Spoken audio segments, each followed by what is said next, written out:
بسم اللہ الرحمن الرحیم۔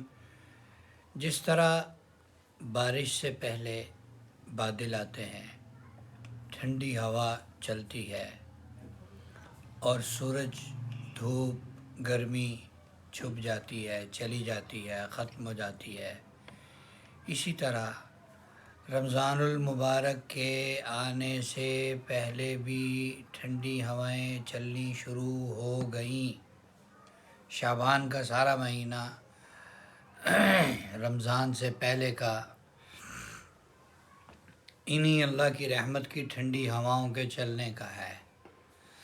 شب برات اسی مہینے کے اندر ہے۔ نبی کریم صلی اللہ علیہ وسلم نے غیر رمضان میں کسی مہینے میں کثرت سے روزے نہیں رکھے جتنے شعبان میں رکھے ہیں۔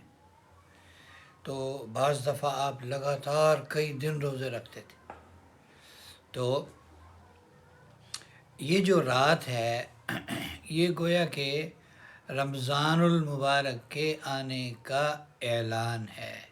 جس طرح رمضان کی ہر رات اللہ تعالیٰ اعلان فرماتے ہیں، ہے کوئی مغفرت مانگنے والا، ہے کوئی اپنی حاجت مانگنے والا، ہے کوئی عافیت مانگنے والا، ہم اس کی تمنا، اس کی دعا قبول کر لیں، اس کی حاجت پوری کر دیں۔ تو اس رات میں بھی ایسے ہی ہے۔ تو اور اس رات کے اندر بڑی تعداد میں اللہ رب العزت لوگوں کی مغفرت فرماتے ہیں۔ بعض احادیث کے مطابق عرب میں قبیلہ تھا، قبیلہ بنو کلب، وہ بکریاں پالنے میں مشہور تھے۔ ایک ایک آدمی کی ہزاروں بکریاں ہوتی تھیں۔ تو پورے قبیلے کے کتنے آدمی ہوں گے اور ان کی کتنی بکریاں ہوں گی، تو ان کے بکریوں کے بالوں کے برابر اللہ، بالوں کی تعداد کے برابر اللہ مغفرت فرماتے ہیں۔ تو بھائی بکریاں لاکھوں تو ان کے بال کتنے ہوں گے۔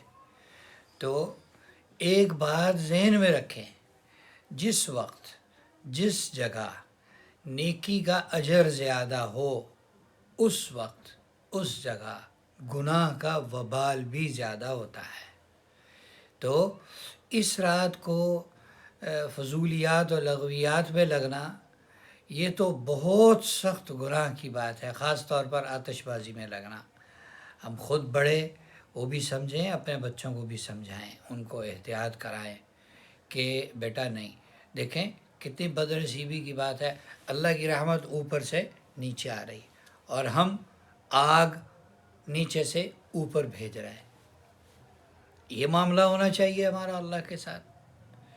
اس میں تو یہ ہے، ہر آدمی تنہائی میں خاموشی کے ساتھ خشوع خضوع سے، بہتر یہ اپنے گھر میں بیٹھ کے اللہ کی عبادت کرے۔ نفلی عبادت ہے نا، نفلی عبادت اپنے گھر میں زیادہ بہتر ہوتی ہے۔ اور اگر مسجد میں جانا منع نہیں ہے، لیکن مسجد میں جانا اس لیے وہ زیادہ مناسب نہیں ہے کہ مسجد میں چلے جاتے ہیں، مجمع ہو جاتا ہے، باتیں ہوتی ہیں، دوست یار اکٹھے ہو جاتے ہیں، وہاں بیٹھ گئے 5 4 6، وہاں بیٹھ گئے 4 6، وہاں بیٹھ گئے 4 6 اور باتیں ہو رہی ہیں، وقت ضائع ہوتا ہے۔ تو مسجد میں جا کر دنیا کی باتیں کرنے سے گناہ الگ ہوتا ہے اور زیادہ گناہ ہوتا ہے، اور اس رات میں اور زیادہ گناہ ہوتا ہے۔ تو بہتر یہ ہے کہ اپنے اپنے گھر میں، زیادہ بہتر تو یہ ہے کہ نماز پڑھی جائے، صلاۃ و تسبیح پڑھیں، نوافل پڑھیں، 2 رکعت توبہ کے پڑھ لیں، 2 رکعت شکر کے پڑھ لیں، 2 رکعت حاجت کے پڑھ لیں، اور 2 رکعت کسی اور نیت سے پڑھ لیں، اچھی آخرت ہونے کی نیت سے 2 رکعت پڑھ لیں، اچھی دنیا حاصل کرنے کی نیت سے 2 نفل پڑھ لیں، مختلف نیتوں سے 2 نفل جتنے پڑھ سکتے ہیں پڑھ لیں، صلاۃ و تسبیح پڑھ لیں، اور نیکیاں کریں، تسبیحات کریں، ذکر کریں، درود شریف پڑھیں، خاص طور پر استغفار کریں، اللہ سے اپنے اور پوری امت کے گناہوں سے معافی مانگیں۔ یہ عمل ہے اس رات میں کرنے کا۔ اللہ کرے کہ یہ رات آئے، ہمیں نصیب ہو، اور ہم جو ہے اس رات کو قیمتی بنائیں اور اس میں خوب اللہ کو راضی کرنے کی کوشش کریں۔